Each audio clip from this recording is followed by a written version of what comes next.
What is up, guys? Welcome back to my channel. For today's video, I will be taking you guys along with me as an orthopedic tech.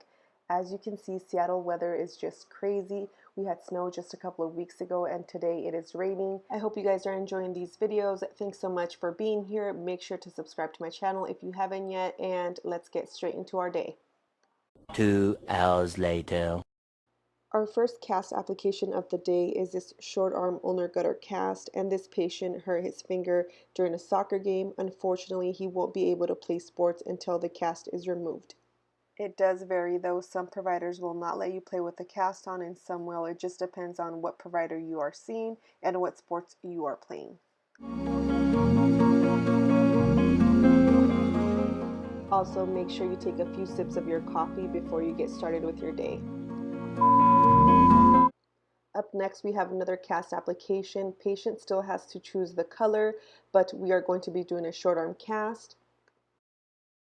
Patient does not remember of an injury, so the provider is going to immobilize them in a short arm cast just because the patient is complaining of a lot of wrist pain. Hopefully when they come back in a couple of weeks, the wrist pain is gone.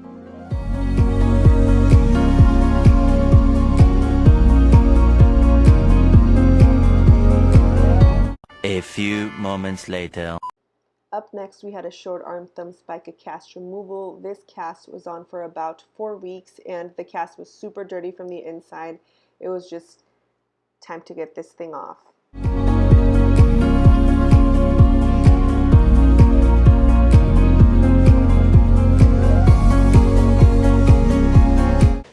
we go.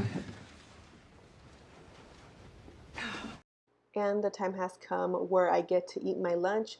I ordered a Jimmy John's sandwich with some hot sauce and chips, and let me tell you, I was starving.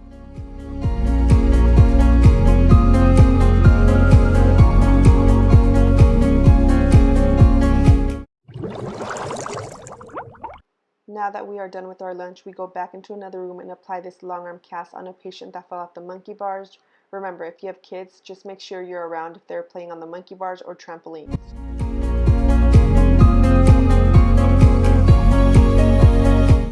This day was just really busy. We had a lot of cast removals and cast applications. So what I will be doing is removing a short leg cast and reapplying it, just because the cast will be a weight bearing cast.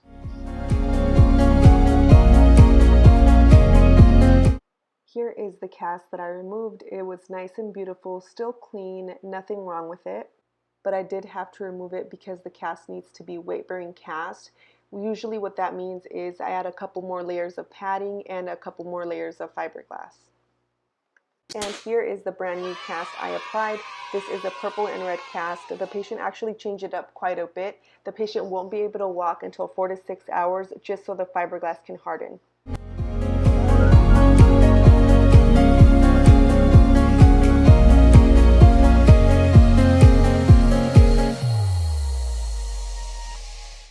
Remember, although you do get super busy as a tech, you want to make sure you take some time to chart everything you did on the patient.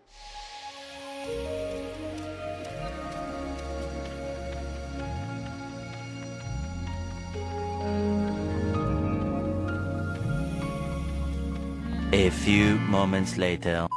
Up next, we had a patient that had a both bone forearm fracture, and this patient had to go in a long arm cast. They might come back in a couple of weeks to get a cast that is shorter.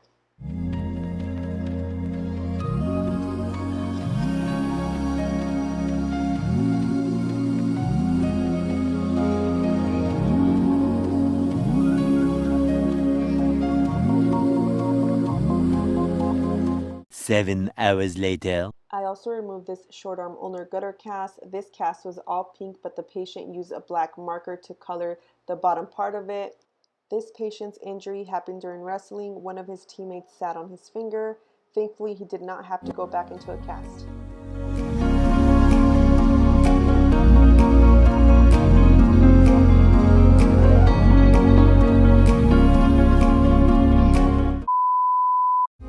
This is the same exact cast as the last one, a short arm ulnar gutter cast, although this one is much smaller. This one was applied on a 5-year-old patient and the last one was applied on a 14 to 15-year-old male. And that was our day today as an orthopedic tech. Thank you guys so much for watching. Make sure to subscribe and hit that notification bell so you don't miss any more of my videos. Thanks again for watching, and we'll see you in my next video.